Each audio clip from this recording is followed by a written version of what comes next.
Hey guys, tonight we're doing something a little different. No spaceships, no neon cities, no cozy modern blankets. Tonight, you wake up in the Stone Age. The air smells of earth and smoke. Your skin sticks to the cold mud. And there's a mosquito, the size of a thumbnail, hovering above your face, judging your soft 21st century fragility. You don't have a phone. You don't even have pants. And yes, you're probably not surviving this day.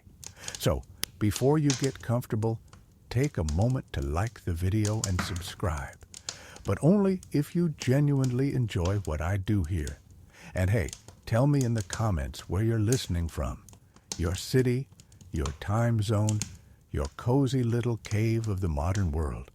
Now dim the lights, maybe turn on a fan for that soft background hum, and let's ease into tonight's journey together. You wake up on damp soil, surrounded by tall grass whispering secrets to the wind. The sky is pale gray, the kind of dawn that feels half-formed, like the world hasn't finished loading yet. Your head throbs. There's a lingering chill that crawls through your spine, and for a moment, you just sit there, blinking at the unfamiliar horizon. The trees are strange, thick, twisted, ancient in a way modern forests never are. There's no hum of electricity, no distant traffic, no plastic wrapper caught on a branch, just nature, raw and endless. You take a breath. It smells like wet stone and old smoke. Somewhere far off, something screams, not human, but definitely alive. You don't know it yet, but that sound belongs to a giant ground sloth, the gentle, shaggy tank of prehistory. Your stomach growls. Instinct kicks in. Food, warmth, safety. 3 words that built civilizations, but right now, they're just what your body begs for. You stand up. The ground squishes beneath your bare feet. The mud is cold, biting. You look down at yourself. Dirt-streaked skin, a few bruises, and not a single thread of clothing. Congratulations! You've achieved peak authenticity. The forest hums. Insects buzz near your ears, a high metallic drone. A breeze moves through the ferns carrying a low rhythm. Maybe the wind, or maybe the slow stomp of something heavy. You glance toward the sound and freeze. There, between 2 trees, something massive moves. A silhouette of muscle and fur. A bison? A mammoth? You're not sure, but whatever it is, it could crush you like an empty soda can. You duck behind a fallen log, heart thundering. You try to breathe quietly, but your lungs don't care. Each inhale feels like thunder. The creature shifts, snorts, and wanders away. You stay still for a while, afraid to even blink. When you finally emerge, your body's trembling, not just from fear, but from hunger and cold. You need fire. You remember 1,000 documentaries and survival shows, and every smug host who ever said, "Fire is easy if you stay calm." Yeah, right. You look around for dry wood, but everything's soaked. You find 2 stones, start striking them together like a hopeful caveman, and after several minutes, your hands ache and your pride burns brighter than the non-existent spark. Finally, a faint glimmer. A spark lands on a shred of bark. You blow gently. Smoke rises, thin and ghostly. It's working. You hunch over, protecting it from the wind, until a tiny flame flickers to life. You stare at it like it's holy. For the first time since waking up, warmth touches your skin. It's hypnotic. The way it dances, alive, unpredictable, you could almost cry. The smoke curls upward, carrying the faint scent of pine resin and damp air. You feed it twigs, then thicker sticks. Soon, a proper campfire crackles, casting orange shadows on your face. This is control, the first true technology. Archaeologists say Early humans guarded fire like treasure, moving camps just to keep an ember alive. You get it now. That ember means survival, comfort, and maybe, if you're lucky, dinner. But fire has another side. It makes you visible. From somewhere in the darkness, eyes gleam back at you, low, reflective, and many. Wolves. Not the fluffy, tongue-lolling kind from nature documentaries. These are smaller, hungrier, and definitely less impressed by your new invention. You clutch a burning stick, heart hammering. The pack circles just outside the light. One growls, testing your nerve. You wave the torch. They flinch, but don't retreat. The alpha steps closer, head low. You realize you're shaking the torch too wildly, scattering embers on your own feet. Great. The first human barbecue. But then something primal inside you roars back. You lunge forward, screaming, waving fire like a maniac. The wolves hesitate, then melt into the darkness, silent as ghosts. You stand alone again. Smoke stings your eyes, but the silence that follows feels heavier than fear, like the forest itself is holding its breath. You sit back near the flames, adrenaline fading into exhaustion. The fire pops softly, little sparks like fleeting stars. Somewhere in your mind, a thought stirs. This is how it began. The first night, humanity tamed fear with light. Every campfire, every candle, every street lamp, all born from this moment. You, shivering by a flame, realizing that darkness can be pushed back. As the night deepens, your body starts to relax. The air is still cold, but less cruel now. The rhythm of the fire is soothing, crackle, hiss, sigh. Your eyelids grow heavy. You lie down on the dirt, pulling a few leaves over yourself like a sad blanket. The smell of smoke clings to your skin. You close your eyes, listening to the forest breathe. Before sleep takes you, you think about how fragile you are here. Soft, slow, and lost. Yet somehow you made it through the first hours. You've earned a tiny piece of belonging in this alien world. The fire fades, shrinking into glowing coals. The forest returns to its endless murmuring. Above, the stars blink, colder, sharper, untouched by city haze. They look the same as they did then, the same as they do now. You realize that even across tens of thousands of years, some things never change. Hunger, fear, the need for warmth, and the quiet miracle of still being alive. Some historians still debate when exactly humanity first tamed fire, 1,000,000 years ago, maybe more. But as you drift toward sleep, smoke in your lungs and dirt on your skin, the date doesn't matter. Tonight, in this world of stone and silence, you've done what your ancestors once did. You survived the dark, and the night, for now, belongs to you. Dawn creeps over the horizon in a slow, smoky gradient. The fire has died to ash, gray and ghost-like, and your breath makes tiny clouds in the cool morning air. You're stiff, your back aches from sleeping on roots, and your stomach sounds like it's plotting a rebellion.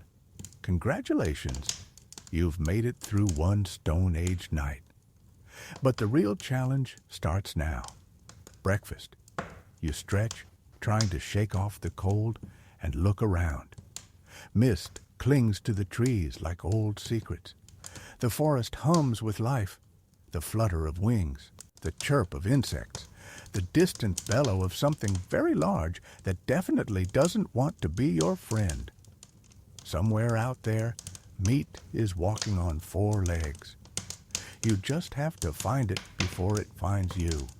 The ground is covered in tracks, hoof prints, claw marks, the occasional scatter of bones. You crouch down, pretending you know what you're doing. You've seen enough survival shows to remember. Always look for patterns.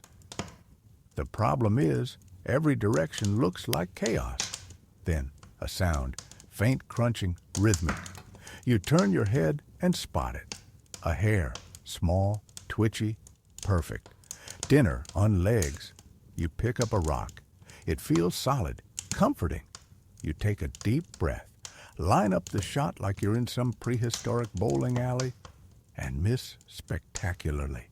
The rock thuds into the dirt, scaring the hare into a streak of fur and panic. You sigh.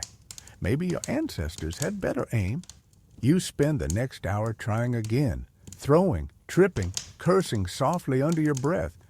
You almost hit a bird once. Almost. By the fifth attempt, you're sweaty, scratched, and starting to think photosynthesis doesn't sound so bad. Then you spot something. A rustle in the ferns, low and steady. You crouch again, stone ready. Out steps a boar, huge and bristled, its tusks gleaming like knives. You freeze. The boar looks at you, and for one quiet, cursed moment, you both seem to realize something. You are not the hunter here. The boar snorts, lowers its head, and charges. You run. Not elegantly, more like a terrified toddler on roller skates. The underbrush whips at your legs, and you can feel the ground shake behind you. You dive into a shallow ditch, mud splashing into your face just as the boar barrels past. It crashes into a tree, snorts angrily, then stomps away, unimpressed. You stay in the mud for a long time, catching your breath and questioning all your life choices. When you finally crawl out, your stomach growls again, louder this time. Fine. Maybe it's time to lower your standards. You dig around near the roots of a tree and find something vaguely edible, a few tubers, earthy and tough. You bite one. It tastes like disappointment and dirt, but it's something. Still, the morning isn't all misery. The sun breaks through the mist, spilling gold over the forest. Steam rises from the ground, warm and alive. You find a small stream nearby, its water clear and shockingly cold. You cup your hands, drink deeply, and almost weep at how good it tastes. No microplastics, no chlorine, just pure ancient water. It feels like the world itself is lending you strength. As you sit there, dripping and half miserable, something moves across the stream. A figure, human-shaped. You freeze again, but this time not from fear. It's another person. Their skin is sun-browned, hair tangled, eyes sharp like a hawk's. They hold a wooden spear tipped with stone.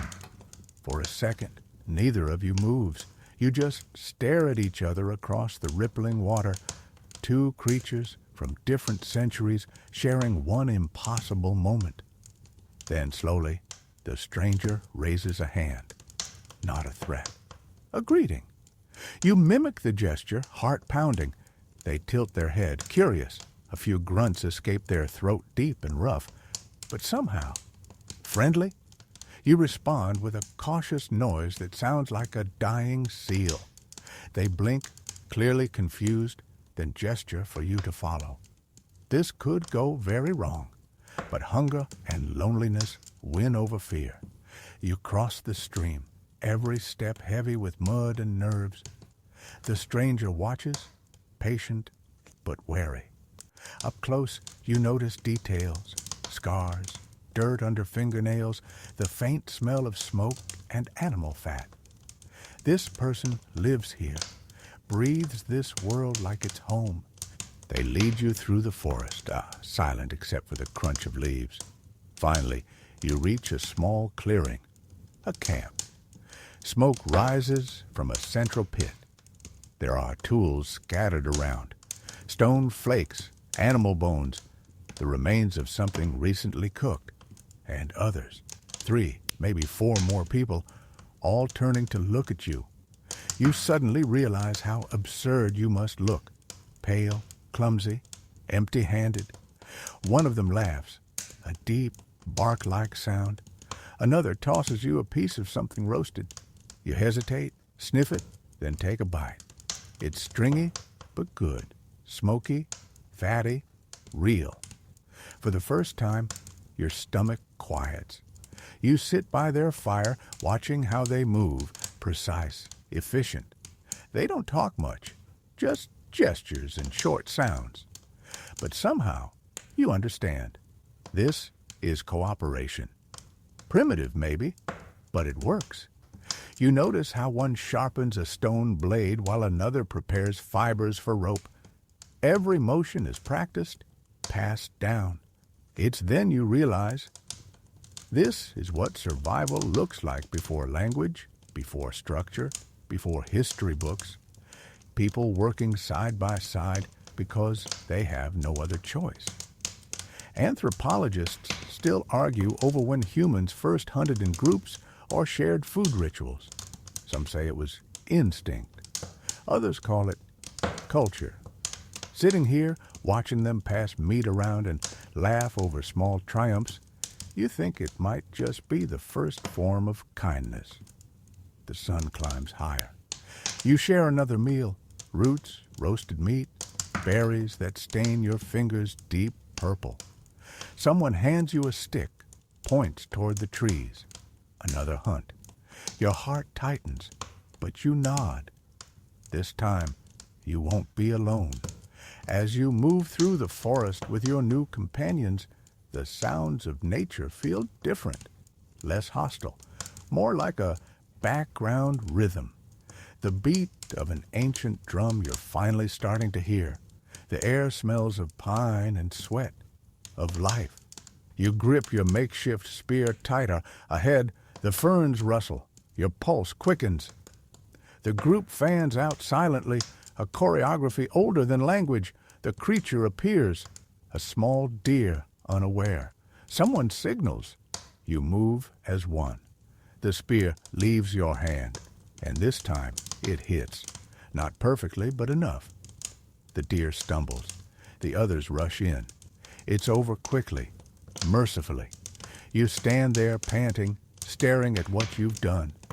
The group cheers softly, touching your shoulder, their way of saying, well done. You feel something ancient stir inside you, pride, relief, maybe even gratitude. You've joined the hunt. You've earned your place, however small, in their circle. As the sun sinks and shadows stretch long again, you walk back to camp with the others. The smell of blood and smoke mingles in the air. You're tired, sore, filthy, and alive. And as the first stars appear above the treetops, you realize you're starting to belong to this world. The night greets you again, but this time you have company. The campfire glows like a small sun in the center of the clearing, throwing warm light onto faces smeared with ash and triumph. You're sitting cross-legged, belly full for once, watching sparks rise into the darkness like a constellation being born right in front of you. You can still smell the hunt on your hands. Smoke, iron, and adrenaline. The deer's bones crack softly in the fire, hissing as the last bits of fat burn away. The others seem at ease now, laughing in short musical bursts, gnawing on what's left of the meal. You catch fragments of sound, the click of a tongue, the rumble of a low hum, something that might become a word one day, but not yet. You're no longer an intruder here. Not exactly. They've accepted you the way the forest accepts a fallen leaf. Quietly, without fuss. One of them, a woman with hair braided in rough cords, points at the fire, then at you, and grins. She picks up 2 stones, rubs them together, and sparks leap out. You understand instantly fire. She wants to see if you can do it. You take the stones, feeling their weight, their smooth, ancient coolness. You strike them together, once, twice, again, until a spray of light jumps from their collision. A murmur ripples through the group. You blow gently on a small pile of dry grass. The flame catches. The woman claps once, laughing, eyes glinting with pride. For the first time since you arrived here, you're not the outsider fumbling in confusion. You're part of the story. The others begin adding wood, building the fire high, and soon the clearing is awash in golden warmth. Shadows stretch long and strange against the rock walls. Someone tosses a handful of crushed leaves into the flames, and a new smell fills the air. Sharp, sweet, a hint of resin and smoke. You realize they're not just burning for warmth. They're experimenting. You watch the firelight dance over their faces, flickering like emotion itself. This, you think, is the first laboratory of humankind. Not a sterile room with white coats and beakers, just people and curiosity and a spark. Historians still debate where exactly humans learned to control fire. Some say Africa, others Asia. You look around this small circle of warmth and think, maybe it didn't happen just once. Maybe it was thousands of tiny moments like this. A spark, a gasp, a shared laugh, all adding up until the darkness finally had an enemy. You lean closer to the flames, mesmerized. The heat licks your face. The crackle and hiss remind you of rain. Someone hums, low, steady, and the others join in, a kind of chorus made of breath and heartbeat. It's not music, not yet, but it stirs something deep in you, the rhythm of belonging. As the night deepens, the fire grows bolder, sparks rise, chased by the wind. The smoke swirls upward, thick and aromatic. You stare into it, and your mind starts playing tricks, shapes forming and shifting, stories born from heat and shadow. That's when you see it. A small ember jumps from the fire, lands on a dry patch of grass nearby, and flares. For a heartbeat, you freeze. Then you realize that could spread fast. You lunge forward, stomping the flames out, the smoke curling up around your legs. The others react instantly, grabbing branches, throwing dirt, smothering the spark until it dies. You all pant for a moment, coughing through laughter. The same fire that warms you almost burned your camp to ash.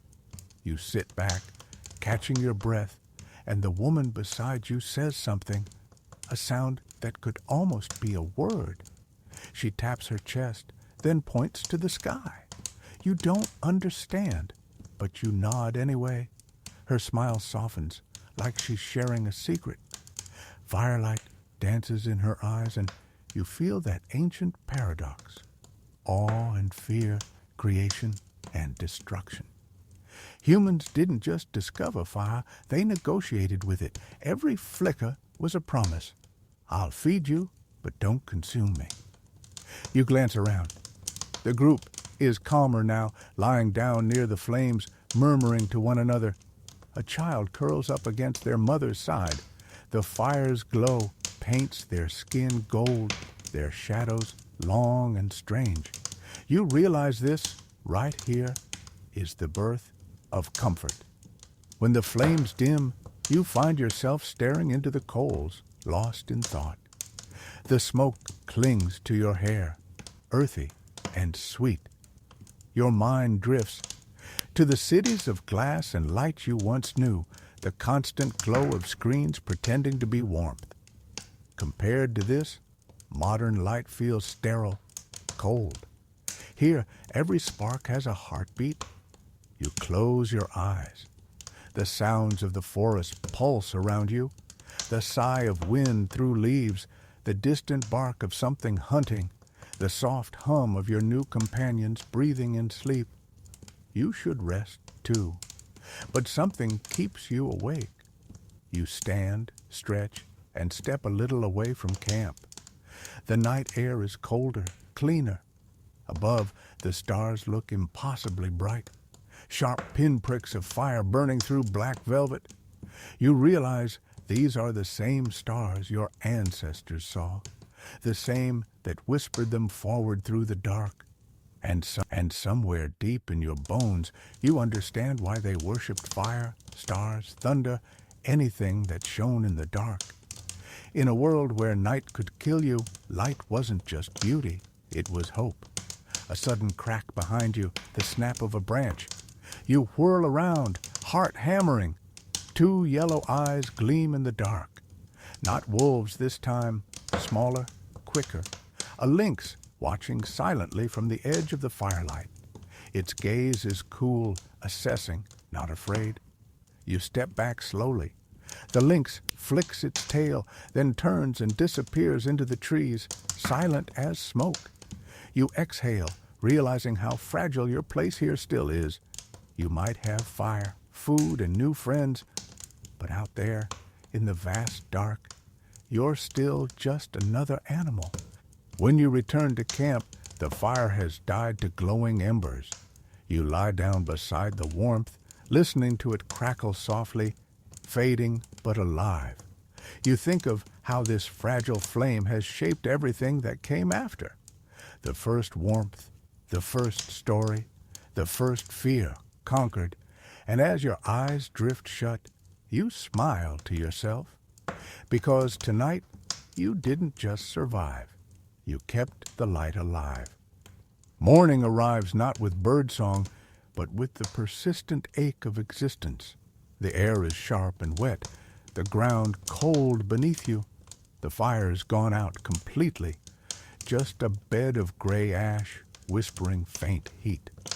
You sit up, rubbing your arms, realizing the warmth you took for granted last night has vanished like a dream. Around you, the camp stirs. People stretch, yawn, scratch. The rhythm of survival starts again. Today, the tribe seems restless. The woman with the braided hair gestures toward the horizon, toward a ridge of stone that glows pink in the rising sun. You recognize that look. Movement, migration, or maybe just exploration. Either way, you're coming along. You gather what you have, a stick, a few rocks, the tattered remains of confidence, and follow. The ground shifts under your feet from soft mud to uneven stones. Each step is a reminder. Shoes are not just fashion, they are civilization. The air smells faintly of minerals and pine. The higher you climb, the thinner it feels, but also cleaner, untouched, pure in a way modern lungs rarely taste. As you walk, you begin to notice something strange. The group is communicating, but not through words. Every sound, every gesture carries weight. A grunt for look, a whistle for stop, a raised eyebrow that somehow means don't step there unless you enjoy falling to your death. You start imitating them, clumsily at first, then with growing fluency. This is your first lesson in pre-language survival. You learn quickly that language isn't just words, it's rhythm, timing, breath. It's the ability to anticipate what another person means before they even finish meaning it. Watch how they tilt their heads toward a bush, how a sound escapes their throat. A mix of curiosity and warning. It's not random. It's the scaffolding of speech before speech existed. Anthropologists suggest that early humans communicated through a blend of gestures, tone, and expression, an orchestra of intent. They called it proto-language, the raw clay from which words would later be sculpted. You, here in this living classroom, see it in motion. At one point, the group pauses near a patch of tall grass. The leader, a tall man with a scar running across his jaw, raises his hand. Silence ripples outward like a wave. You hold your breath. The air feels charged. Then a sudden rustle, a flash of movement. The man gestures quickly, and the others spread out, moving with precision born from necessity. You do the same, heart pounding, mimicking every motion. A rabbit darts from the brush. Instantly, 3 spears fly. The first misses, the second grazes, the third perfect strike. The rabbit tumbles. A cheer rises low but proud. You catch yourself grinning. Later, as the group rests, you try to mimic one of their hunting calls, a sharp, throaty sound. It comes out more like you're choking on air. They laugh, a warm, unguarded sound, and you can't help but laugh with them. For a brief moment, you feel the invisible thread connecting you to the dawn of speech. But the world around you isn't static. The forest hums differently now. You start to notice how each sound carries information. The warning screech of birds overhead, the shift of leaves when a predator moves. Communication isn't just between people. It's between everything alive. You start paying attention. The rhythm of the wind, the pattern of footsteps, the way silence sometimes means more than noise. As the day wears on, you reach a clearing, a plateau overlooking a vast valley. The view steals your breath. Below, rivers snake through endless green. Herds of animals move like living shadows. You feel impossibly small, yet somehow significant. A single heartbeat in an ancient symphony. The group settles here for a while, and you watch as they carve tools from flint. You kneel beside the scar-jawed man, observing his hands. His movements are confident, deliberate. You try to copy him, striking stone against stone, showering sparks and chips. Each flake that falls tells you something. This is trial, error, and persistence made tangible. He takes your hands, adjusts your grip, not unkindly, and shows you again. You follow his rhythm, and suddenly, the edge you shape glints sharp in the sunlight. A primitive knife, your first tool. You stare at it, humbled. That edge represents the difference between life and death, between prey and predator, between surviving and evolving. Humans didn't conquer the world because of size or strength. They learned to hold the future in their hands, literally. Evening comes softly. You're back near the fire, the air painted in gold and ash. The group eats quietly, passing meat and roots. You notice something beautiful. One of the children tracing patterns in the dirt, circles and lines. Not random, meaningful. A story, perhaps? Or just curiosity playing with shape? Either way, it's art. The mind learning to speak through movement. You realize then, words were never the first language. Gesture was. Drawing was. Firelight flickering over the faces of people who didn't yet have hello or goodbye, but somehow understood love, fear, and belonging. As night settles, you sit watching sparks rise again, that same hypnotic dance. Around you, people hum softly, their voices weaving through the dark. You close your eyes and listen. The melody isn't made of lyrics, but of breath and heartbeat. The first lullaby humanity ever sang. The warmth of the fire touches your face, and you understand something vital. Before we spoke, we listened. And it's in that listening, to the earth, to each other, to silence itself, that humanity learned to survive. You wake to darkness again, but this one is different. The cave is colder than the forest floor, and the air tastes of minerals and wet stone. Somewhere above, water drips in a slow rhythm, a prehistoric metronome. The tribe moved here last night when the clouds rolled in, heavy and gray. You remember the first rumble of thunder, how everyone began gathering branches, hides, and stones, the unspoken choreography of survival. Now, the fire burns low near the cave mouth, painting jagged shadows across the walls. You sit up, rubbing your eyes, and the first thing you notice is how the sound changes here. Every whisper echoes, every movement breathes twice. The air hums with presence. The cave is vast, its ceiling lost in shadow. Stalactites hang like teeth. You can smell damp moss, animal musk, and faint smoke from last night's fire. Somewhere deeper inside, you think you hear a low growl, but it could just be wind curling through the tunnels. You pull the animal hide tighter around your shoulders. The ground beneath you is stone, cold enough to numb your bones. You glance toward the fire where the others sleep, curled close together, sharing heat like a living organism. Outside, the rain falls in a steady curtain, soft but relentless. You should feel safe here, but something about the cave's darkness feels aware, like it's listening, watching. You shuffle closer to the fire. The orange glow makes the rock walls flicker alive, shapes that look almost like faces when the light hits them just right. For a moment, you imagine the stone itself remembering. Historians still debate when humans first began using caves as shelters. Some say it was practicality, safety from storms, predators, the cold. Others argue it was spiritual, that caves were the first temples. Sitting here now, wrapped in flickering shadow, you understand how both could be true. The storm outside intensifies. Thunder rolls across the valley, echoing into the cavern like the growl of a sleeping god.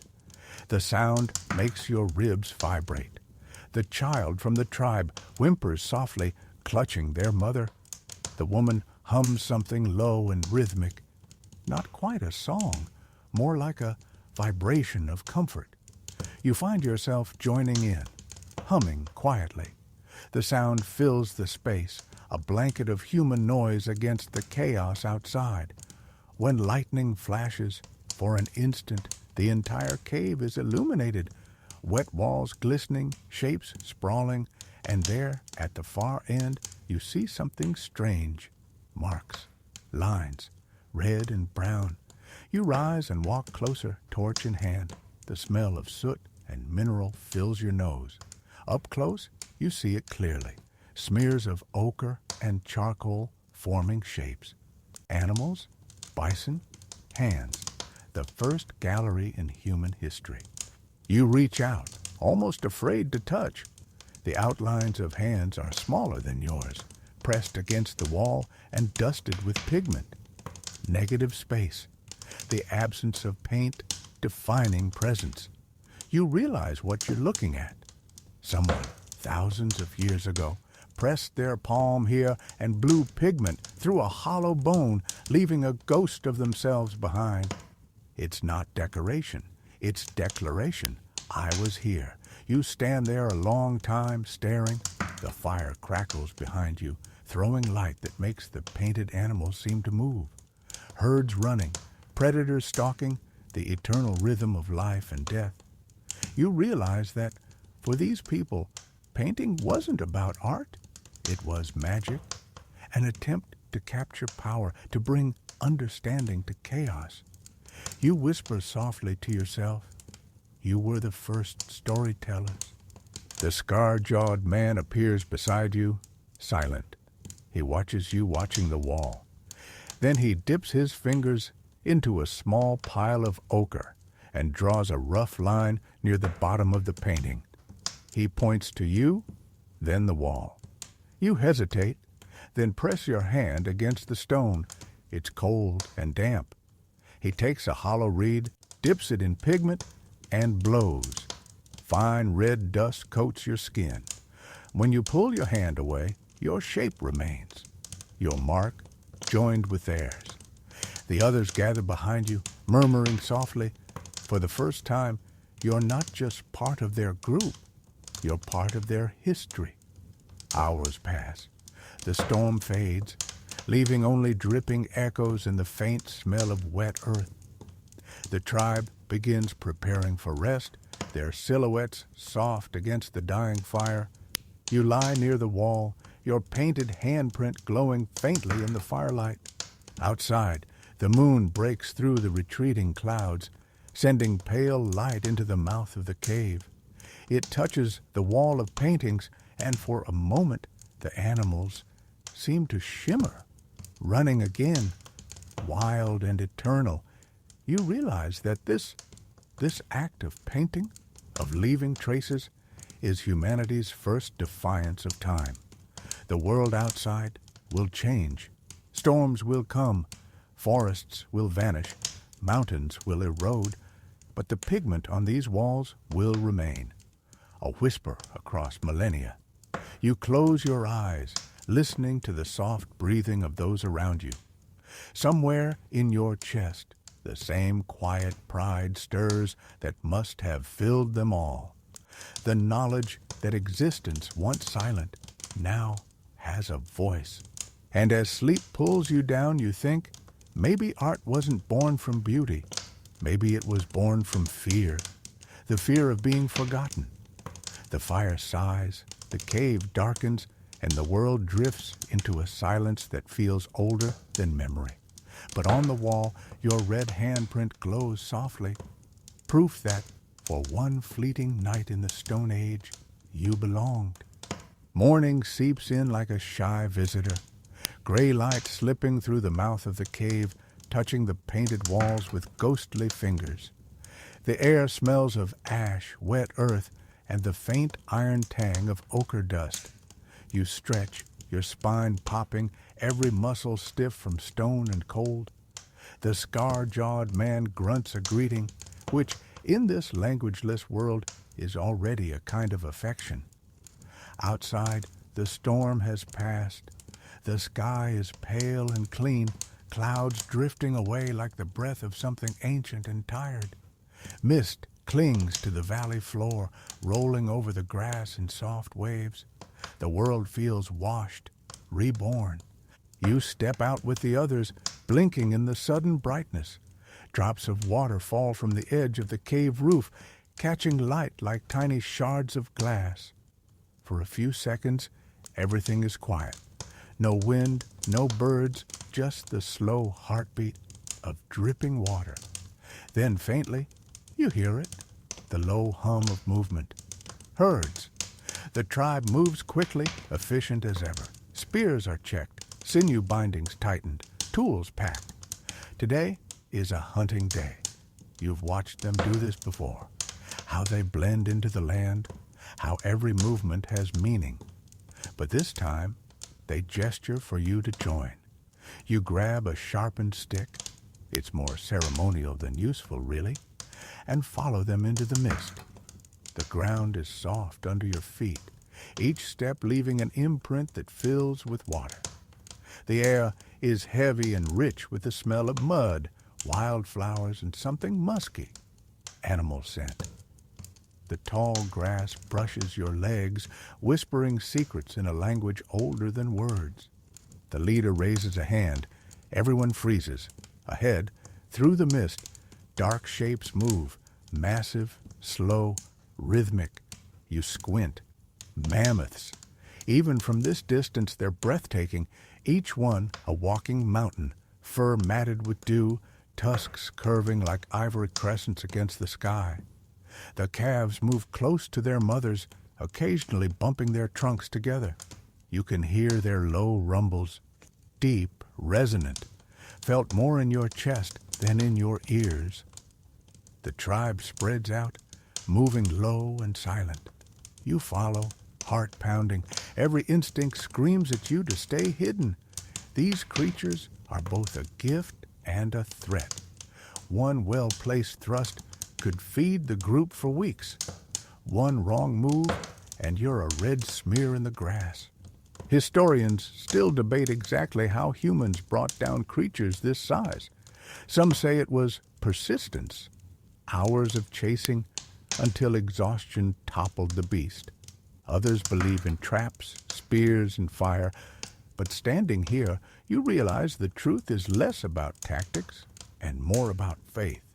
The shared belief that together somehow you could move mountains. The signal comes, a sharp whistle made through teeth. Then chaos. The hunters surge forward, yelling to startle the herd. Spears flash, legs thunder against the earth. The mammoths trumpet in alarm, shaking the ground. You duck behind a rock as one charges past. the sheer force of it making your ribs vibrate. Mud sprays into the air, the smell of wet fur and adrenaline thick as smoke. The tribe focuses on a younger bull, smaller, slower. They move like wolves, circling, driving it toward a shallow ravine. You can barely breathe as the beast stumbles, thrashes, then collapses with a sound that feels like the earth exhaling. The noise fades. Only the wind and panting humans remain. The hunters approach cautiously, reverent. The scar-jawed man places a hand on the mammoth's flank, murmuring something low, maybe gratitude, maybe apology. Then, with solemn precision, the butchering begins. It's not cruel, it's careful. Every piece is used, hide for shelter, bones for tools, meat for sustenance, sinew for string. The smell is overwhelming, metallic, and raw. You help where you can, mostly staying out of the way, occasionally wiping sweat from your eyes. You notice the woman with the child collecting tufts of fur, braiding them into cords.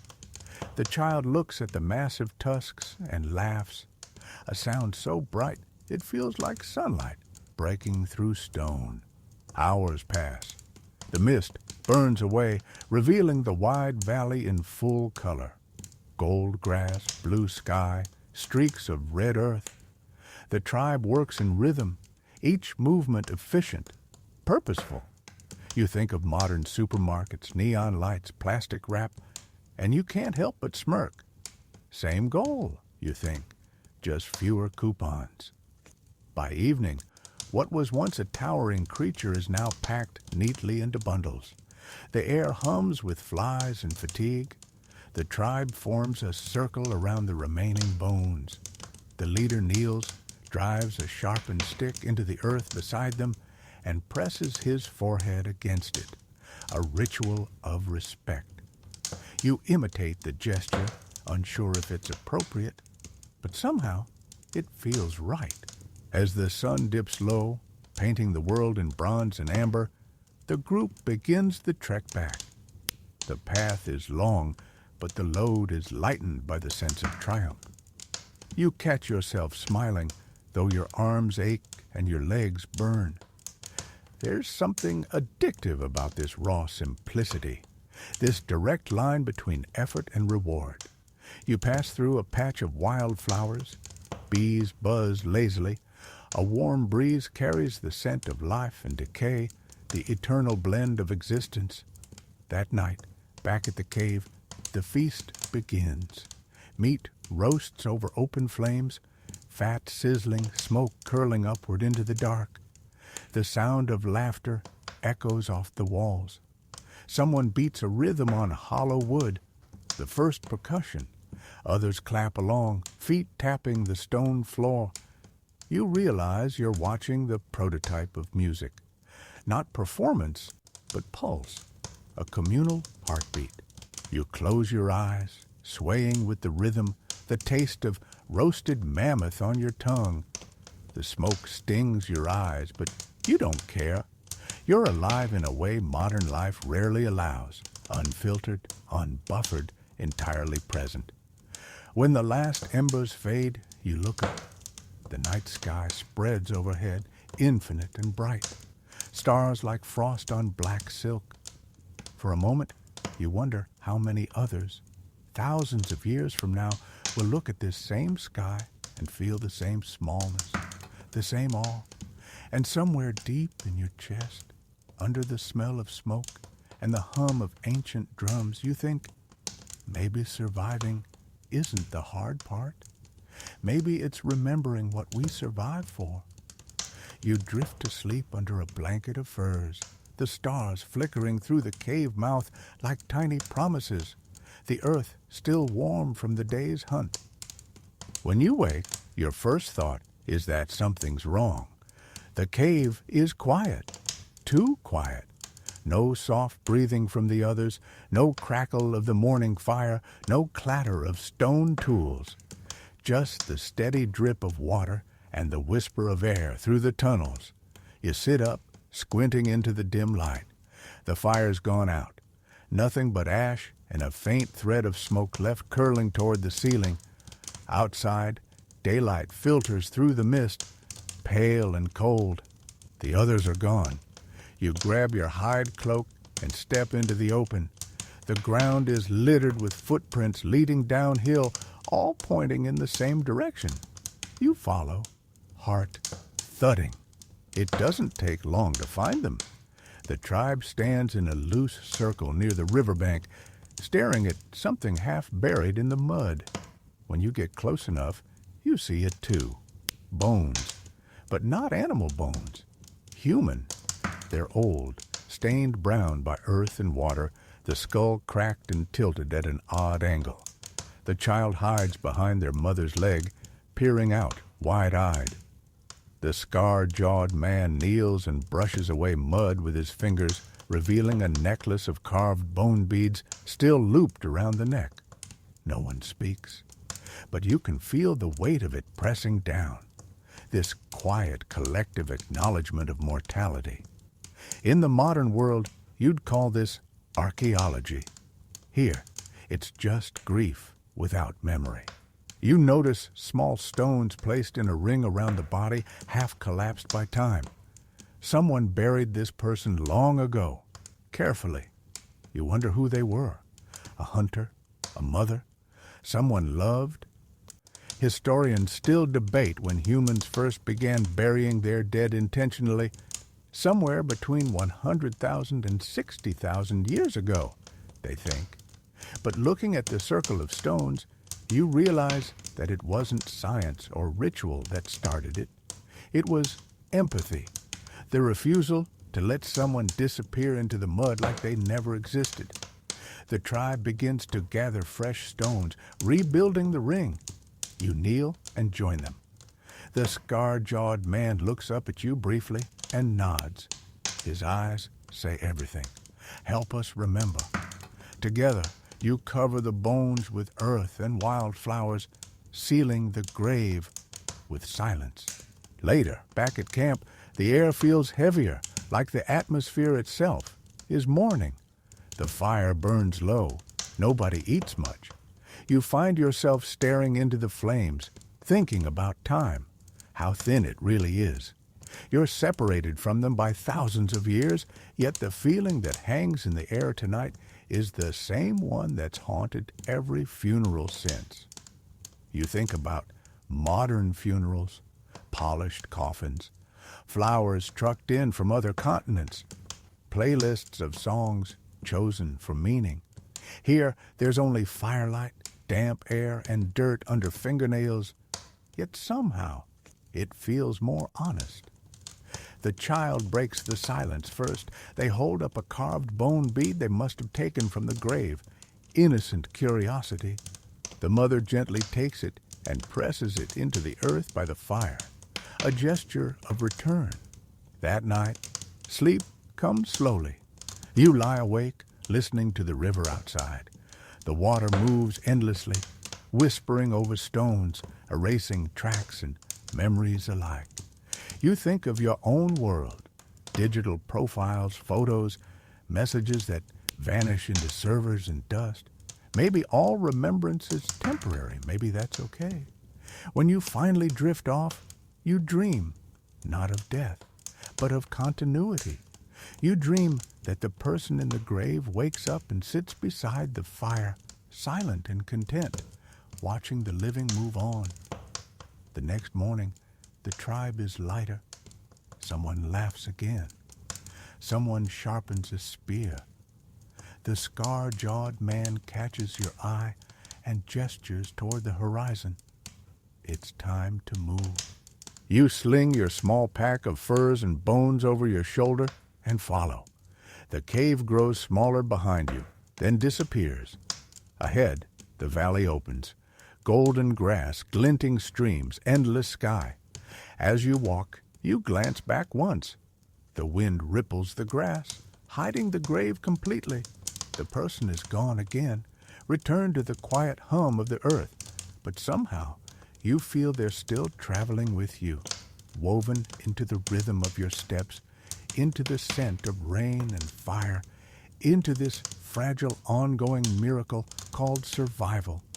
And in the smallest whisper of wind, you think you hear it, an echo, soft but certain.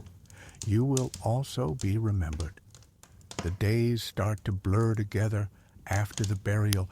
Dawn after dawn, the tribe moves, chasing warmth, chasing food, chasing whatever promise the horizon keeps dangling in front of them. You've begun to understand the rhythm of this life. Wake with the sun, move with the herd, rest when the world allows. There's no schedule, no clock, just instinct and weather. You travel across a landscape that feels impossibly wide. The valley gives way to rolling plains where grass sways like waves. Herds of horses move in the distance, wild, sleek, their muscles glinting under the sun. Every few miles the land changes color from green to gold to gray, as if the world can't decide which age it wants to be. The air smells of dust and crushed plants. Your feet ache constantly, but you're getting used to it. You've stopped checking your non-existent phone for directions. The sky is your compass now. The scar-jawed man reads the clouds the way you used to read maps, scanning the light for patterns only he understands. By midday, you reach a flat ridge overlooking a shallow valley where dark shapes move below. The tribe crouches, peering down. Bison, hundreds of them.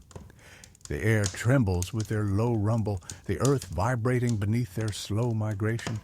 You remember your first mammoth hunt, how terrifying it was. But this time, the mood is different, lighter, less desperate. Bison are dangerous, yes, but manageable if handled with patience. And of course, luck.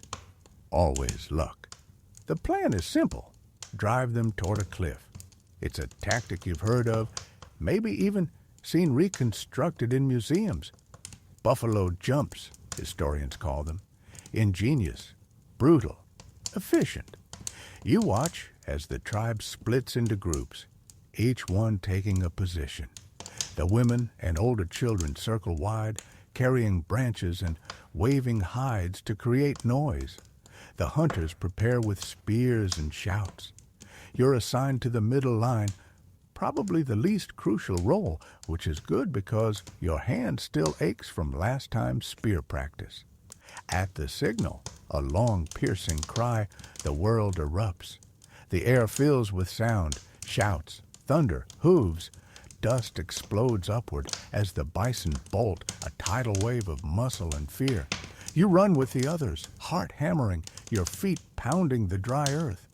The noise is so loud it drowns out thought. For a terrifying moment, one bison veers toward you, eyes wide and wild. You freeze until the scar-jawed man yanks you out of its path, shouting something guttural and furious. You barely catch your breath as it charges past, close enough that you feel the wind off its flank. The herd surges forward, chaos condensed into motion. Then, suddenly, a sound like the world cracking open. A deep, rolling crash as the front animals reach the cliff edge and tumble over.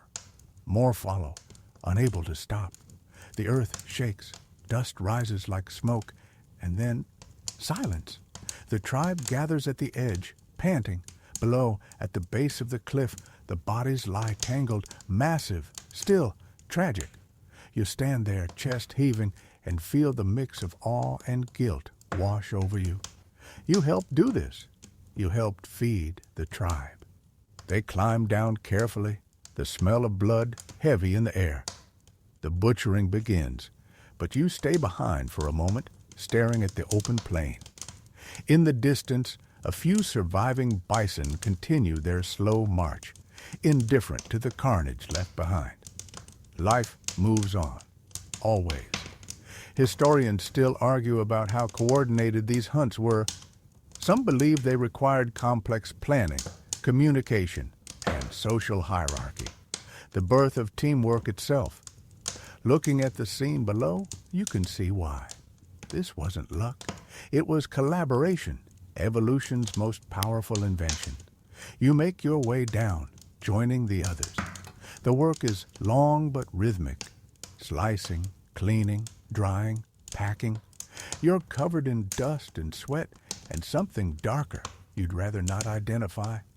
But the mood is strangely jubilant. There's singing, low, repetitive, almost trance-like. The rhythm of labor blending into the rhythm of life. Later, when the sun dips low and the fires are lit, the feast begins. You sit close to the warmth, watching fat drip into the flames, sizzling. The air tastes of smoke and meat and exhaustion. The child from before sits beside you, chewing contentedly, face smeared with grease. You can't help but laugh. Don't worry, you whisper to them. You'll invent napkins in about 20,000 years. They blink at you, completely unbothered. That night, as the stars stretch wide overhead, the tribe begins to dance. There's no music at first, just the sound of feet striking dirt, steady and sure. Then someone starts clapping, another hums, and soon the whole camp pulses with movement. It's not celebration exactly, it's transformation, a way of turning survival into meaning. The circle widens, flames flicker, shadows twist against the rock. You join in, awkwardly at first, then freely, letting your body follow the rhythm older than words. Sweat glistens, laughter echoes, sparks fly upward into the dark sky like constellations being born. When the dance slows, you collapse near the fire, heart racing, lungs burning. The scar-jawed man sits beside you, hands covered in blood and ash, eyes reflecting the flames. He says something soft, a sound that might mean good or maybe enough. You nod, breathless. You understand anyway. Later, as the camp quiets and the night cools, you lie on your back watching the stars. The sky feels impossibly close. The Milky Way, a river of light you could almost touch. You wonder if they see the same patterns you do, if Orion already has a name here, or if it's just another cluster of bright mysteries. Somewhere behind you, someone hums the hunting song again, slower now, like a lullaby. The fire crackles. The earth smells of ash and life and rebirth. You close your eyes and smile faintly. You survived another day. And you think, maybe that's what the Stone Age really was. A time when every sunrise felt like a miracle, and every nightfall a victory worth dancing for. Dawn arrives, painted in gold and smoke. The tribe wakes slowly, moving like drifting embers. Quiet, efficient, still heavy from last night's feast and dancing. You stretch and rub your shoulders, half expecting the sound of alarms or city traffic, but of course, there's only wind and the distant trill of insects. Somewhere nearby, the child is trying to balance a small stone on their head and laughing when it falls. You're starting to notice something new about the tribe. Not just how they survive, but how they learn. Every action is a lesson, every mistake a teacher. They don't record knowledge in words or images, not yet, but in patterns of behavior, repetition, and shared rhythm. Memory isn't written, it's lived. Today feels different, though. The air has that tense, dry stillness that warns of change. The scar-jawed man walks to the ridge and studies the sky for a long while, brow furrowed. You follow his gaze. Clouds, low and strange, the color of old bones. He turns back, gestures for everyone to pack. No words, no panic. Just that quiet efficiency of people who've survived storms before. You sling your bundle and move. The wind picks up as you descend into the valley. Dust spirals.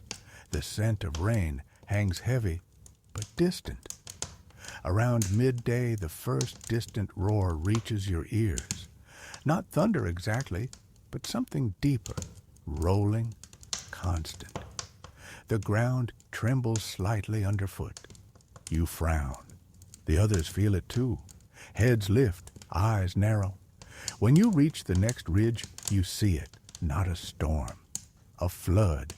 A wall of brown water sweeps through the lowlands below, devouring grass and trees. The river has burst its banks, swollen by rains from somewhere far away.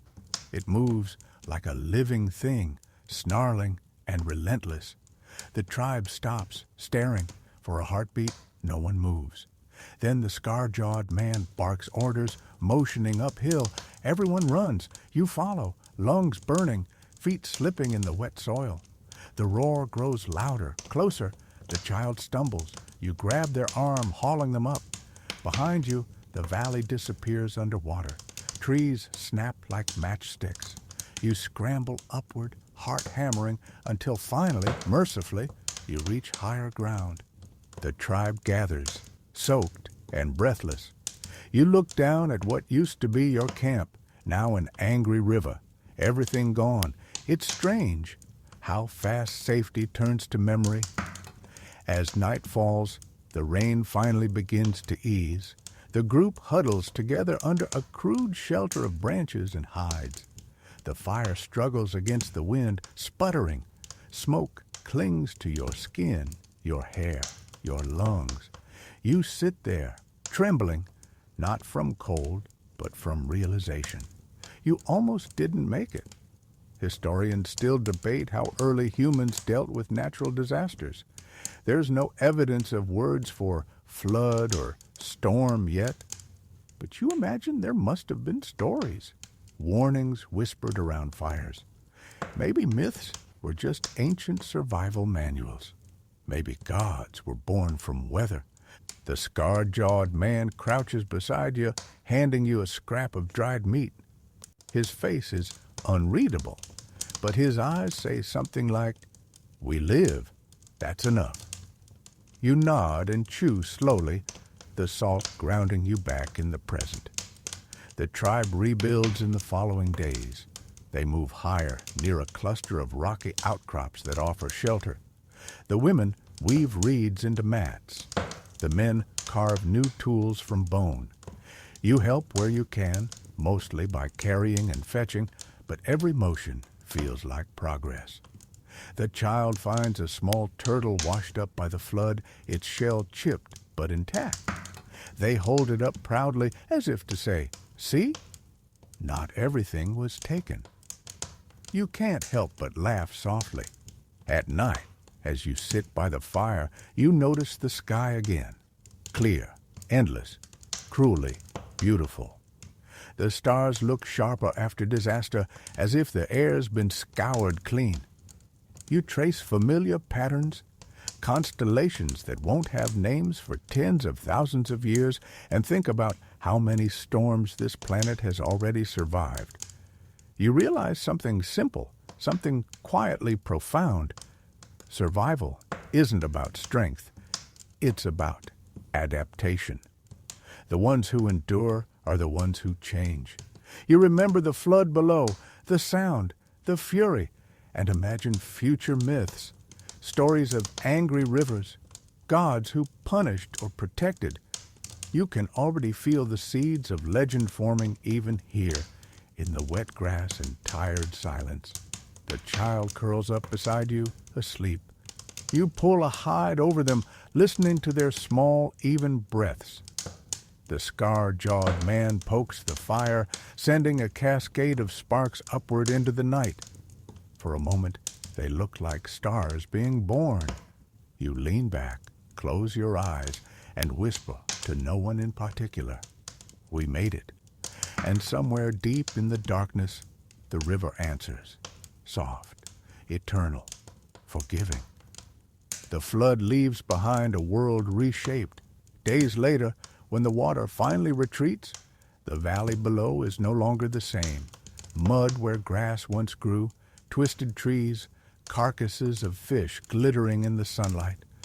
The smell is sharp and sour, like decay and rebirth mixed together. You watch the steam rise from the ground and think, this is what a new beginning smells like. The tribe descends carefully to explore what's left. The air hums with insects. The mud squelches beneath your feet, warm and sticky. Everywhere you look, the earth is scarred and different. Boulders moved, ridges carved anew. You recognize none of it, and somehow that feels right. The Stone Age doesn't promise permanence. It promises only the next breath. But amid the ruin, something gleams. The child spots it first. Half buried in silt, a cluster of smooth stones glinting like wet teeth. You kneel to dig, expecting more bones or debris, but what emerges is stranger. Thin flakes of stone, sharp and deliberate, shaped by human hands.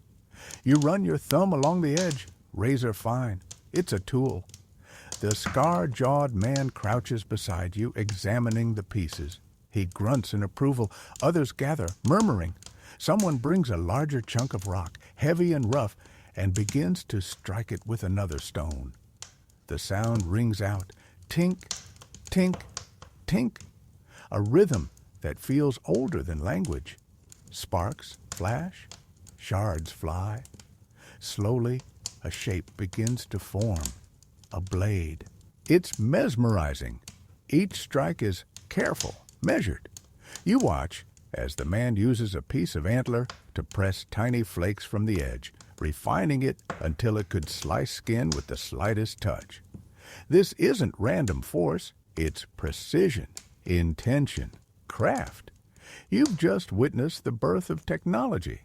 Historians still debate how early humans learned to make such tools so skillfully. Was it imitation, accident, or something deeper?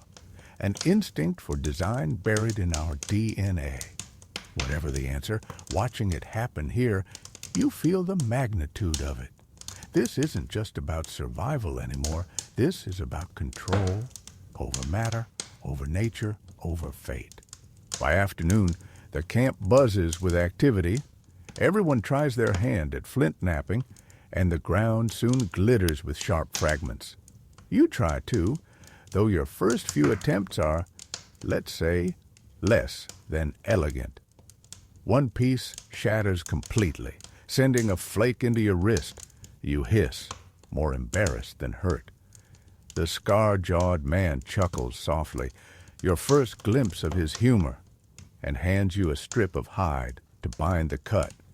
Yeah, you mutter under your breath, OSHA would love this place. You keep practicing, slowly getting the feel of it, the weight of the hammerstone, the angle of each strike, the satisfying ring when you hit it just right. It's addictive, like sculpting the future one chip at a time. By evening, a small collection of blades and points lies in the dirt, gleaming under the fading sun. The tribe gathers to admire them. One woman ties a blade to a long stick with sinew, turning it into a spear. Another shapes a scraper to clean hides. The child picks up a piece of obsidian so clear it reflects their face. Tools, weapons, mirrors. The line between them is already blurring. That night, the mood around the fire is different, restless, almost electric. You feel it in the way people move, how their eyes glint in the firelight. It's as if everyone knows instinctively that something has changed. They've crossed a threshold.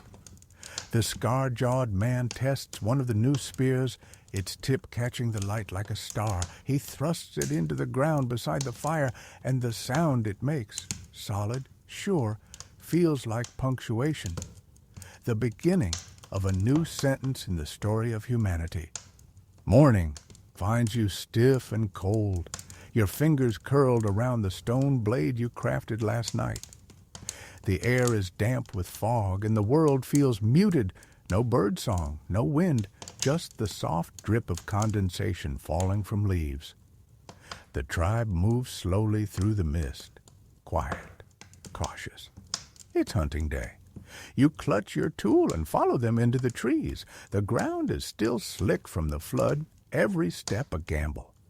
Around you, the forest smells alive again. Wet earth, crushed ferns, the faint tang of animal musk.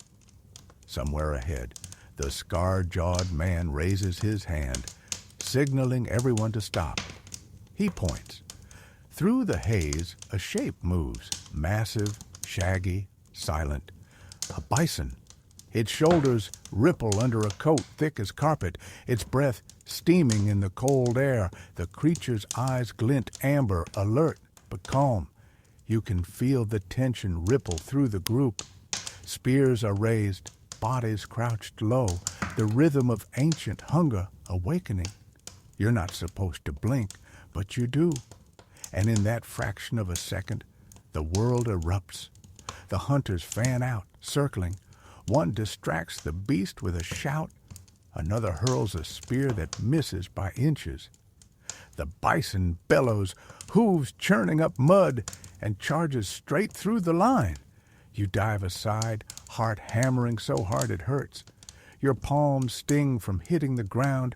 Your lungs fill with the smell of wet fur and panic. The scar-jawed man lunges, driving his spear deep into the creature's side. The impact is so loud it seems to echo through the trees. The bison stumbles, thrashes, then collapses with a groan that sounds almost human. For a moment, no one moves. Then the forest exhales. The tribe bursts into motion, voices rising in triumph. The air fills with the rhythm of hands and knives and purpose. You stand there, trembling, unsure whether to celebrate or vomit. This is life and death stripped of ceremony, clean and raw. You approach the fallen animal slowly. Its eye has gone glassy. Steam still rises from its hide. The smell of blood is heavy, metallic, almost sweet. You help where you can, hauling limbs, washing tools in the stream. The work is hard, but there's a strange peace in it. You're part of something ancient, something brutally honest. By noon, the meat is roasting over the fire, fat sizzling, smoke curling into the air. You take a bite when offered. It's tough and smoky, but rich in a way you've never tasted. Your teeth tear, your jaw aches, and yet your body hums with warmth and energy. Calories have never felt this real. As the meal winds down, the tribe gathers around the remains of the bison. A few bones are cleaned, split open for marrow. Someone ties a tuft of fur around the child's wrist. Maybe a charm, maybe a memory. You notice how nothing is wasted. Hide, sinew, horn, fat, bone. Every part has a purpose. You think of your own world again. The waste, the convenience, the packaging. Out here, even the air feels earned. Later, the scar-jawed man motions for you to follow him to the edge of the clearing. He kneels and begins scraping a long rib bone with a sharp flake. You watch as he shapes it into something smooth, narrow, curved. It takes a while before you realize what he's making. A bow, at least the ancestor of one. He strings it with twisted sinew, tests its bend. The first arrow he carves is short and crude, fletched with bird feathers and tipped with a shard of stone. When he pulls the string back and releases, the sound it makes, a soft thwip, feels revolutionary. You blink, startled. He grins. The arrow sticks into a nearby log. Not deep, but deep enough. It hits you then. You're watching the dawn of ranged weapons.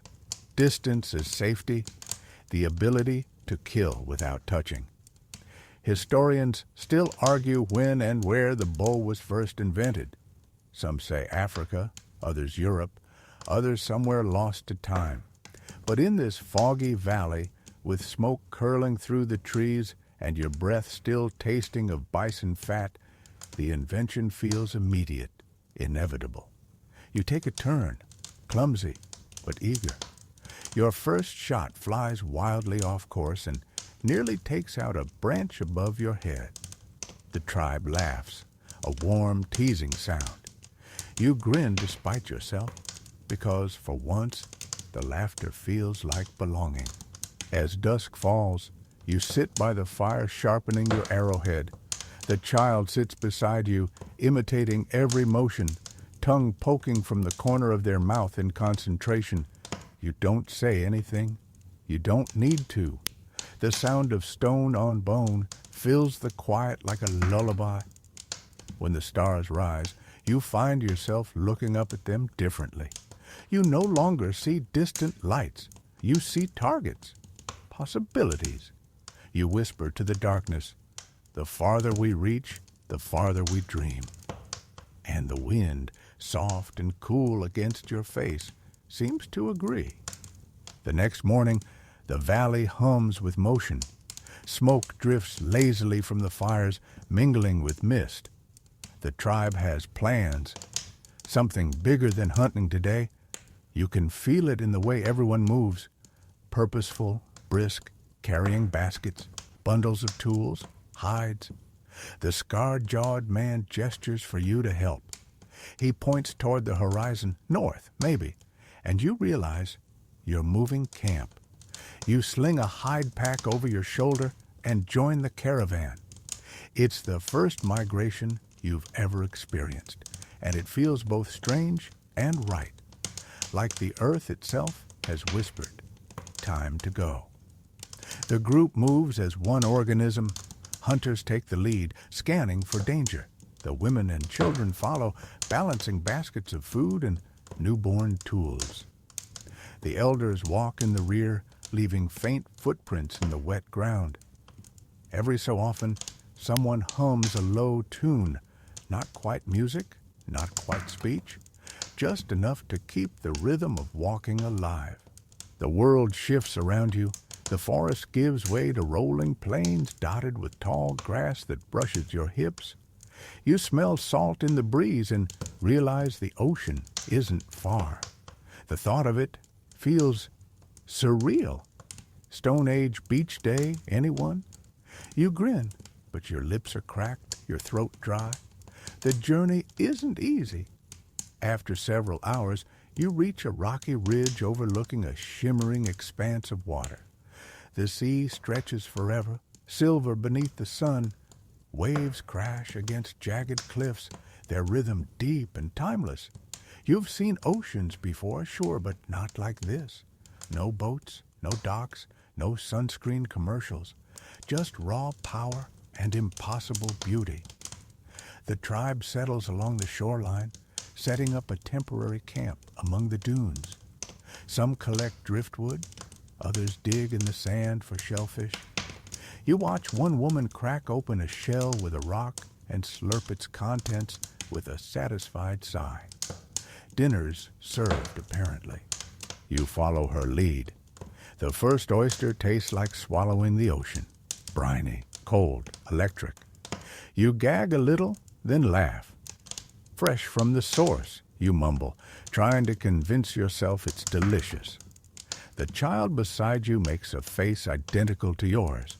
Solidarity. By evening, the fires glow orange against the blue of twilight. The tribe sits together, watching the waves. It's peaceful, almost hypnotic. But as you relax, something shifts. A shadow glides beneath the water near shore. You lean forward, then another shadow appears, and another. Seals, or something close to them, sleek, curious creatures with large eyes and whiskered snouts. They bob up and down, watching the humans as if conducting their own study. The child tosses a shell toward one, and it dives, only to reappear closer, snorting a spray of water that makes everyone laugh. You realize you're witnessing one of the earliest encounters between humans and marine life, not as prey or predator, but as observers. Later that night, the scar-jawed man demonstrates a new idea. He takes a long, flat rock, places a handful of wet clay on it, and begins shaping something round and shallow. At first, it looks like a small bowl, nothing special. But then he lines it with ash, and sets it near the fire. The heat bakes the clay slowly, hardening it. When it cools, he fills it with seawater, sprinkles in crushed herbs and shell fragments, and sets a hot stone inside. Steam rises, fragrant and salty. Soup. You laugh aloud. Congratulations, you whisper. You've just invented takeout. He doesn't understand the words, of course, but the smile he gives you says he feels the joke anyway. As you sip the warm, smoky broth, you think of how far things have come. Tools, weapons, fire, food cooked in vessels instead of the dirt. It's civilization in its embryonic form, flickering in the dark like the campfire's glow. Historians still argue when pottery truly began. Some say around 20,000 years ago, in caves where fragments of baked clay still whisper stories of early innovation. But watching this man hold his crude bowl with pride, you know the truth is less about dates and more about need. The need to make life a little easier, to shape the earth into something that holds comfort. As the night deepens, you stretch out on the sand, listening to the waves crash and retreat. Your mind drifts with them, back and forth between then and now, between what humans were and what they would become.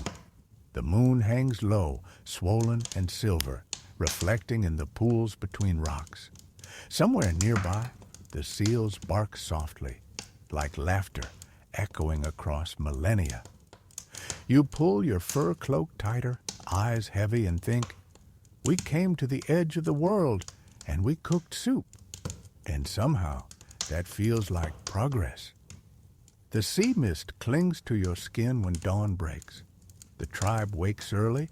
Today, the ocean isn't just a view, it's a challenge. The scar-jawed man gestures toward the horizon where a small island rises from the waves, faint as a mirage. You can tell by the gleam in his eye that he wants to reach it. The problem? No boats, no oars, just determination and an unreasonable level of optimism. You watch as a few hunters drag driftwood and fallen branches together, lashing them with sinew and strips of hide. Slowly, a raft begins to take shape, rough, uneven, but buoyant. It's astonishing to see the idea of travel reimagined like this.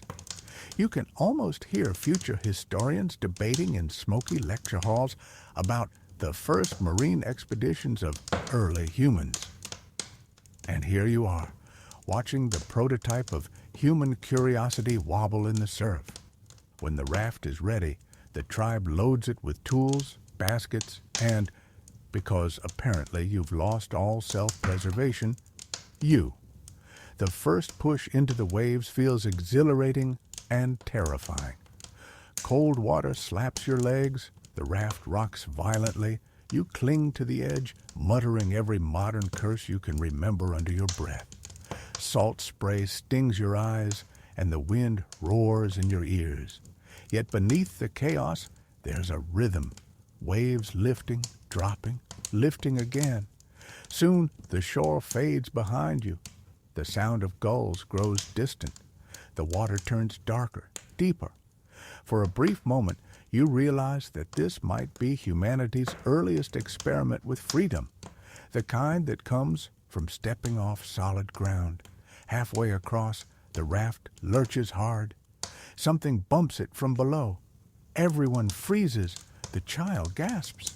You peer into the water and see a dark shape sliding beneath the surface, smooth, sinuous. Not a seal this time. Bigger. Shark. Your heartbeat goes feral. You grip your stone blade like it's going to help. It doesn't. The shape circles once, twice, then drifts away, disinterested.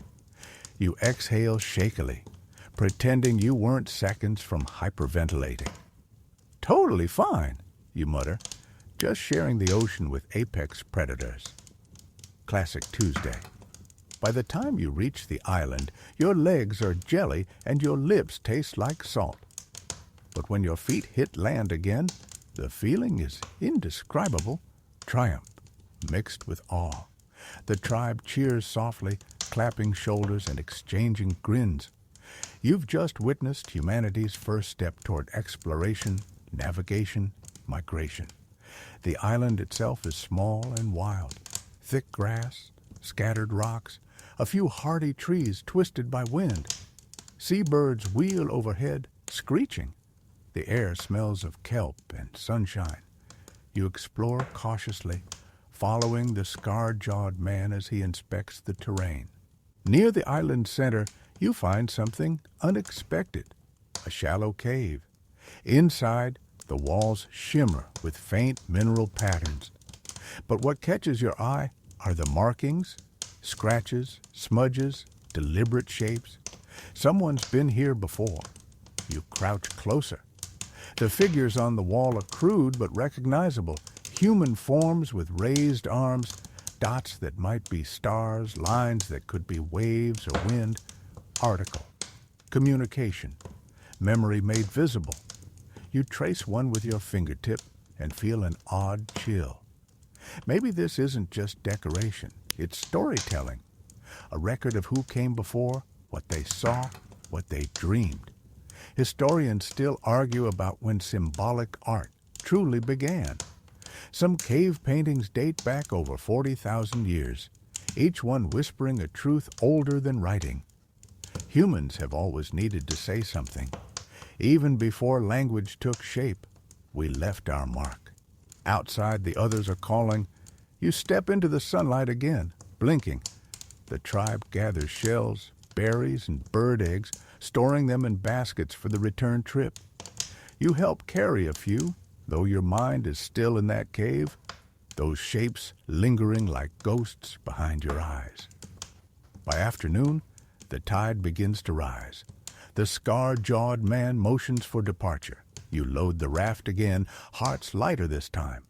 The wind is at your back, the sea calmer. Seabirds follow, their cries sharp and jubilant. Halfway home, you glance at the horizon. The mainland gleams gold beneath the setting sun. The world huge and endless. You can't help but smile. Humans, you think, were never meant to stay still. When the raft finally scrapes the shore, the tribe pulls it up the beach and collapses in laughter and exhaustion. The child finds a smooth shell shaped like a spiral and hands it to you. A gift, maybe, or a keepsake. You tuck it into your pouch carefully. That night, as the fire crackles and the ocean hums, you turn the shell in your hands. Its spiral seems infinite, folding inward forever. You wonder if that's how history works. Turning, circling, building layer by layer, you whisper into the dark, we've crossed water. Next, we'll cross time. The waves answer with a gentle hiss, like approval or maybe a warning. The fire crackles low as dawn arrives pale and blue. You wake with sand in your hair and the taste of salt still lingering on your lips. The ocean has receded, leaving behind glimmering pools where crabs skitter sideways like little armored dancers. The tribe is already stirring. Today feels different, calm, but charged. You can sense it in the way the scar-jawed man squints toward the inland hills. He's thinking about what's next. You follow as the tribe packs up camp once again, heading away from the water this time, climbing back into the forests and grasslands that roll toward the horizon. The rhythm of feet on soil has become familiar now, almost meditative. There's something soothing about it. The shuffle, the creak of leather, the murmur of voices blending into the hum of insects. The land changes as you move. The air thickens with heat. Trees twist into thorny shapes, their bark pale and peeling. You start seeing herds of strange animals on the plains, antelope with curved horns, striped horses that will one day be called zebras. The world feels wider here, older. By midday, the tribe finds something remarkable, the faint glint of metal in the earth. At first, It looks like ordinary rock, but when cracked open, it gleams faintly red-brown. Copper ore. You kneel beside it, heart skipping. Fire and stone you've seen. But metal? This is different. The scar-jawed man eyes it curiously, tapping it with a hammerstone. It dents slightly, soft and stubborn. You can tell he doesn't quite know what to make of it. No one does yet. Still, he pockets a few chunks, and later that night by the fire, he tosses one into the coals just to see what happens. It glows. You lean closer, mesmerized. The surface darkens, bubbles, then oozes faintly, a trickle of molten color sliding down the stone like sap from a tree. The tribe gasps. You feel it too, the pulse of discovery.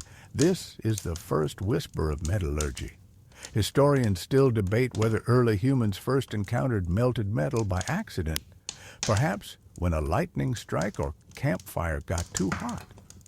Watching it now, the accident theory makes sense.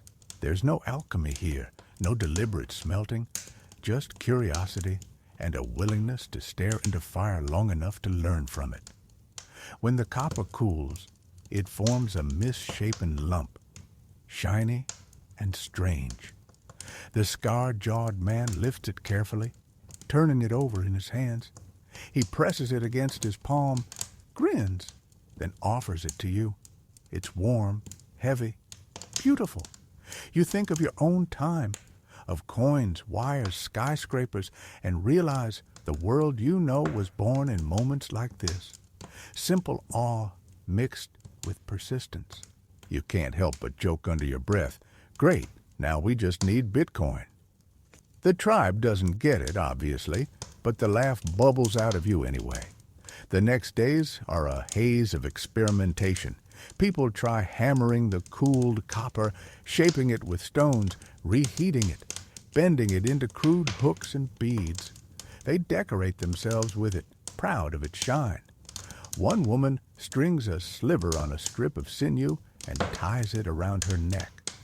The way it catches the sunlight makes her look like she's wearing a piece of the sun. Soon, the discovery becomes ritual. At sunset, when the fire burns low, the scar-jawed man places another piece of ore into the embers. The others watch, silent, reverent.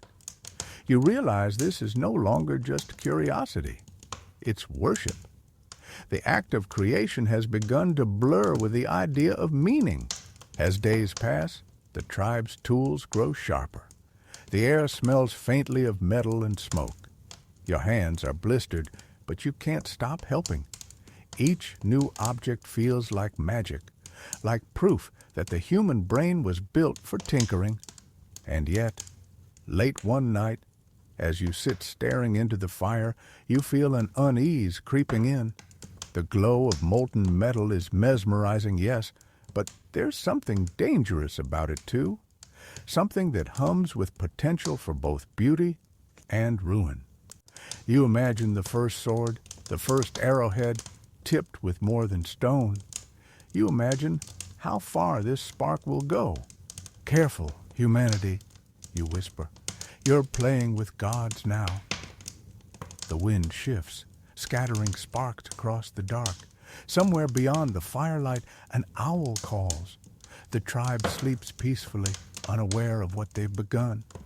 You pull your furs tighter, heart thrumming, and watch the copper glow fade to ash. The Stone Age is beginning to crack open, and you can feel the bronze whispering beneath it.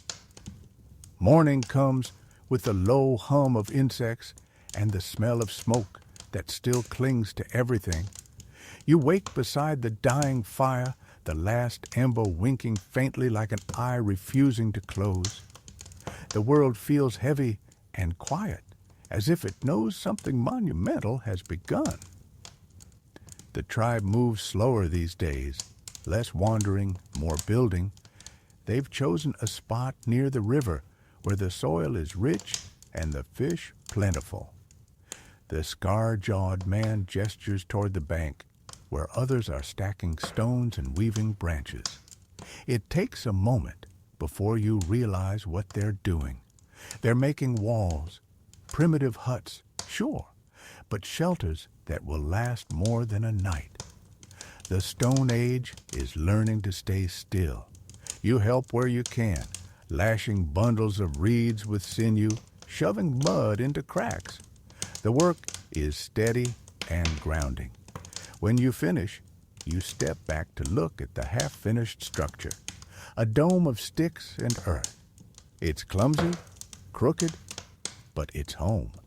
The child runs inside laughing, and for the first time since you arrived in this era, you feel something close to civilization. Not just survival, but stability. That evening, you watch smoke rise from several fires instead of one. The air hums with conversation. People are laughing more, lingering by the water, sharing food instead of hoarding it. Someone hums a tune, a real melody this time, rising and falling with the rhythm of the flames. It's not just noise, it's art. You close your eyes and listen. The sound threads through the night like silk, soft and fragile. The melody wraps around the crackle of fire, the splash of fish, the sigh of wind through grass. You realize that music might have been born here, not from instruments, but from being together. Historians still argue about the origin of music. Some think it began with rhythm, drumming on logs, stamping feet. Others believe it started as imitation, birdsong, wind, the heartbeat of nature itself. But listening now, you understand something simpler. Music is the sound of not being alone. Later, you sit by the river, watching reflections of the fire dance on the water. The scar-jawed man sits beside you, sharpening his blade in slow, even strokes. You notice he's older than you thought, gray creeping into his beard, his movements deliberate. You want to ask him if he ever imagined things could change so much. But of course, you don't share a language. Still, you think he'd say yes. Because change is all humans do. Over the next few days, the camp flourishes. The riverbank fills with traps and drying racks. Fish hang in rows, shimmering silver. The air smells faintly of smoke and life. You spend the afternoon shaping clay with the others, making bowls, beads, even small figurines. The figures are abstract, rounded, simple, but the hands that make them are steady. One evening, the child presses a lump of clay into your hand and gestures for you to shape it. You fumble awkwardly, trying to make something recognizable. In the end, it's a little crooked animal. Maybe a horse, maybe a dog. The tribe laughs gently when you show it, not unkindly. You laugh too. The child keeps it anyway, placing it beside their sleeping mat. Something about that breaks you a little.